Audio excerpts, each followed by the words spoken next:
Hello, my dear students. A very warm welcome to all of you to this new semester and more so on the course on fundamentals of training and development. Let's look at what the topics are. So we'll start with module 1.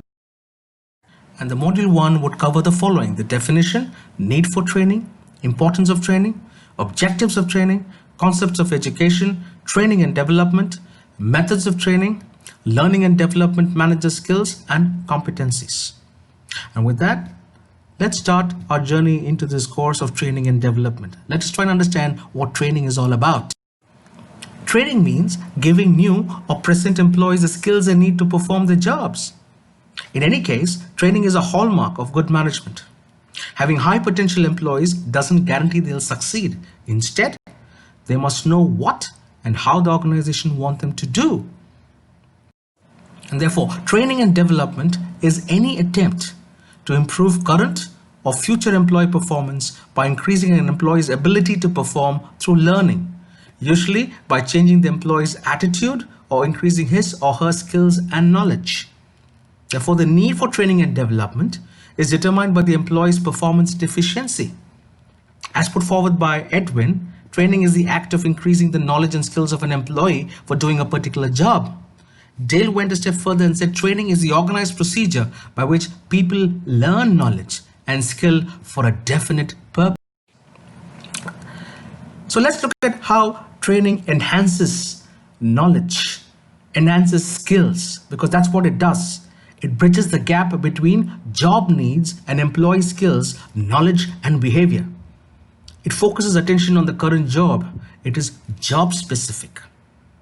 So concentrates on individual employees changing what employees know, how they work, their attitude towards work, and interaction with those around. And tends to be more narrowly focused and oriented towards short-term performance concerns. End of the day, we're looking at improving individual performance, right? Because organizations are looking at three things: how to increase my efficiency and in turn enhance productivity, and from a bottom line perspective, profitability. So training will definitely contribute towards enhancing each of these aspects that are there. And therefore, if you see the importance of training, why is training important? It increases the efficiency, there's a better quality of life, no doubt. Increased morale and motivation of the employee because he or she now feels more confident, is able to contribute. It contributes towards employee retention, career advancement, less learning period, advancement in technology, introduction of new strategies and working methods in organization, increased organizational capability, reduced supervision, and low accident rates. These are some of the aspects which revolves around the importance of training. It's very, very important because ultimately, the end of the day, you have to keep the stakeholders happy. And who are your major stakeholders? Are your customers. Your external stakeholders are your external customers, because you need to give them the right customer experience. And therefore, a well-trained employee can also serve a customer far better and keep the customer happy, and which is what a company is looking for. Therefore, the difference between training and development. Training is a one-time affair, while development is an ongoing process. Training is for imparting a particular skill in an employee, while development is for the overall personality development of an individual. Training is reactive, while development is proactive. Training is for workers, while development is for the executives. Yes, training, as we saw a little while, is for the current job, whereas development is always for the future. You're planning for the future. And that's the subtle difference. And if I have to look at it even more in depth, it says training. You look at it from three specific angles: in terms of focus, in terms of time frame, and in terms of effective measure. So let's look at it in terms of focus. It learns specific behaviors and actions. It demonstrates techniques and processes, whilst development, from a focus perspective, it understood information, concepts, and context. Develop judgment. You expand capacities for assignment.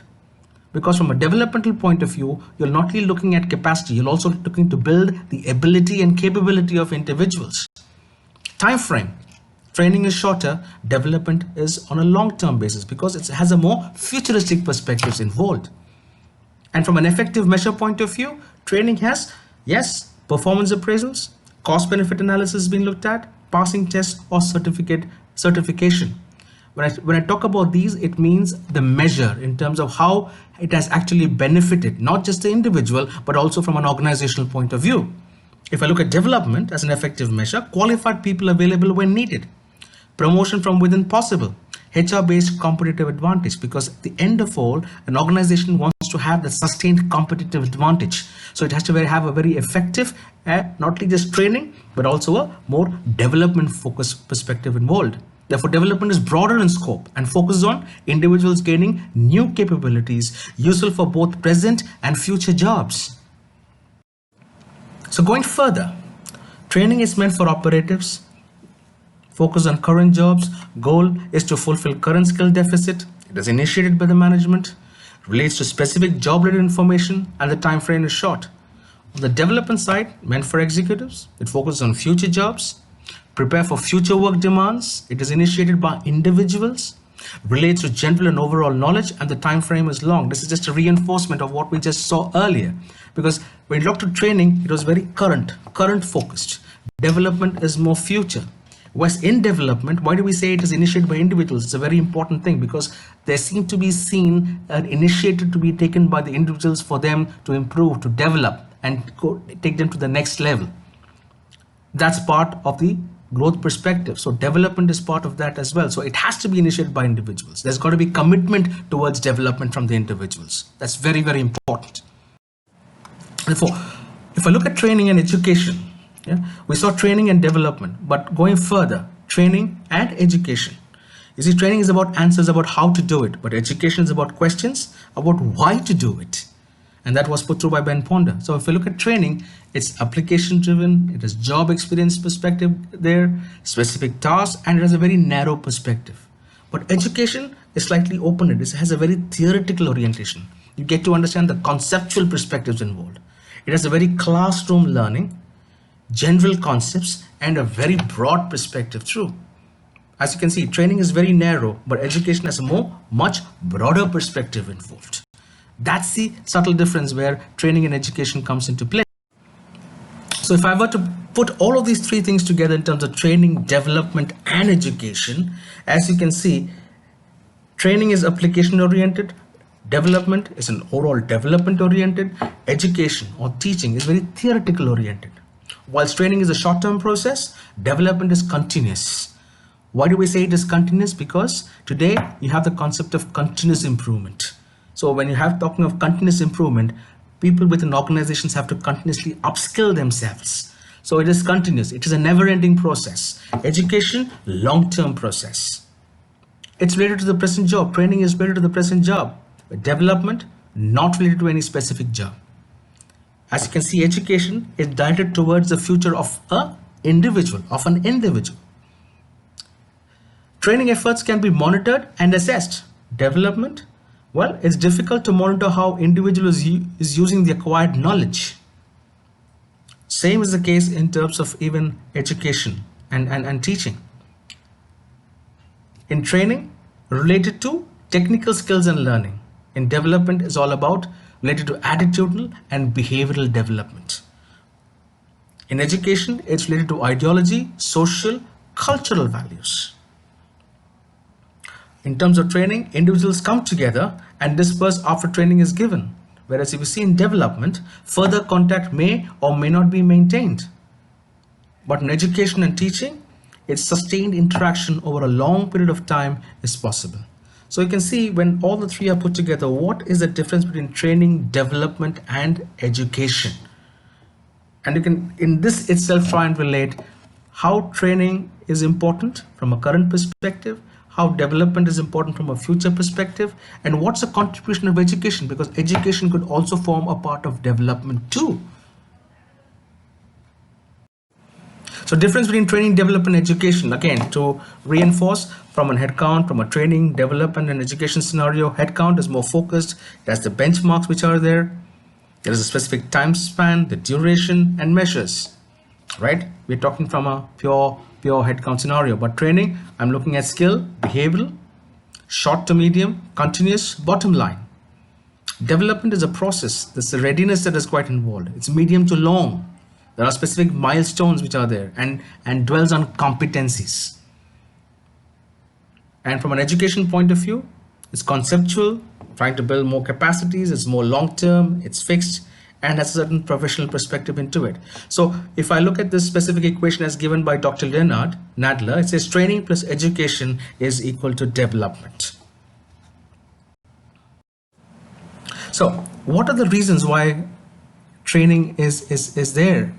Why do organizations go on for training? What are the reasons why they provide and impart training? Why is it important for individuals too?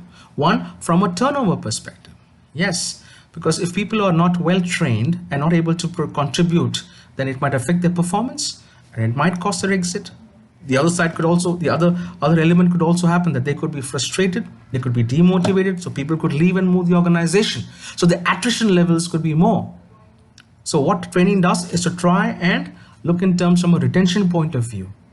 Change in workplace or any other program, yes, if there's something, change happens within the program, or if something additional has been added on, then people have to be trained in those particular skills. It could be an introduction of a new system totally. So people have to be trained in those new systems. It could be a different process that is going to be put in place. Needs of organization or personal. From an organization point of view, a well-trained individual is as important, because they know that a person who's well-trained can contribute from an efficiency point of view and enhance customer experience. I just spoke about implementation of a new system. That's the reason why training could come in. Environmental requirement. Today, everything is about sustainability, right? Today, organizations are looking, how do I get people to have those green behaviors? That's one of the things that HR is also looking today more closely from a sustainability point of view. They want to encourage green behaviors, and training also adds on to building those green behaviors from a perspective of the right attitude towards sustainability. Employee promotion advancement, because if you're trained and you're able to deliver on your job, it actually enhances and advances in your career, helps in your career advancement. Performance improvement, most definitely, because these are correlated. So see, these are some of the reasons why training is there and needs to be there. What are the benefits of T&D at an organizational level? Well, increased quality or quantity of work performance. Knowledge, skills, and attitudes will also increase. It aids in the development of promotion from within, which means there is people from within who will be considered to be taken on, because this is where the concept of how T&D assists in the succession planning perspective is very, very important. It enables that, it contributes to that. Decreased accidents, yes, because people who are well trained will make sure that all equipments are managed well and safely. Decreased cost of management, decreased absenteeism and turnover rates, increased work effectiveness, increase efficiency and productivity, foster good culture and climate, increase competitive advantages, and helps employees adjust to change. End of the day, again, to reiterate, organizations want to have the sustained competitive advantage, and T&D contributes to that. So from an individual point of view, making better decisions and effective problem solving. Motivational variables are recognition, achievement, growth, responsibility, and advancement. Self-development and self-confidence. Helps a person handle stress, tension, frustration, and conflict. It improves leadership, knowledge, communication skills, and attitudes. It increases job satisfaction and recognition. Provides an avenue for growth and his or her own future. Helps eliminate fear in attempting new tasks. So you see how the individual benefits from the aspects of training. So many inherent elements are there. And benefits in human relations. Improves communication between groups and individuals. It builds cohesiveness in groups. Improves interpersonal skills. Makes the organization a better place to work and live. So the learning strategy in terms of training. Let's look at the training strategy there. A mission describes what the organization wants to accomplish. Strategies define how the organization will go about doing so. Without a strategic plan, training is likely to be managed in a very haphazard manner, its resources underutilized, and its full strategic value not realized. So there has to be a strategic plan. Even when you come out with training, there's got to be a purpose. There has got to be a certain focus in terms of how this training is going to be beneficial. It has to be aligned to the strategy too. It has to be aligned to the business strategy. Every function in the business has to be aligned to the business strategy. So internal and external training strategy. Now this comes in where an organization will have to choose which way do I look at my training perspective. Do I look at internally or do I look at something which is external?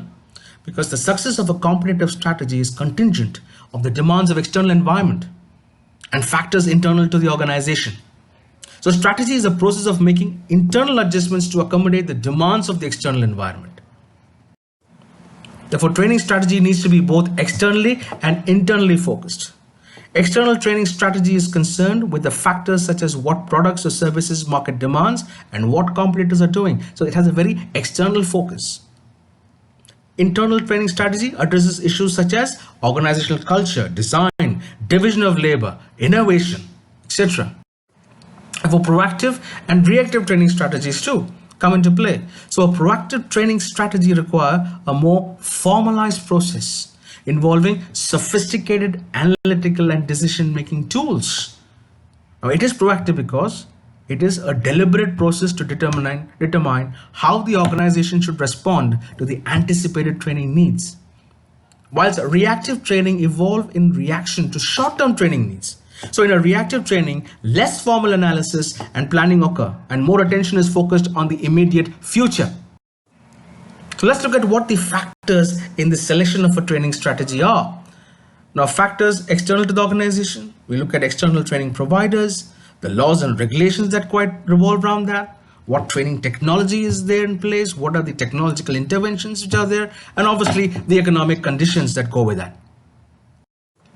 So factors internal to an organization, which are organizational business strategies. Yes, because I have to align everything to what my business strategy is all about. And therefore I link it to my HR strategy and reflects into my organizational culture. But because the entire thing builds and revolves around that. When I look at my internal perspective, how is it from a cultural point of view that I'm implementing a strategic training initiative? That's the most important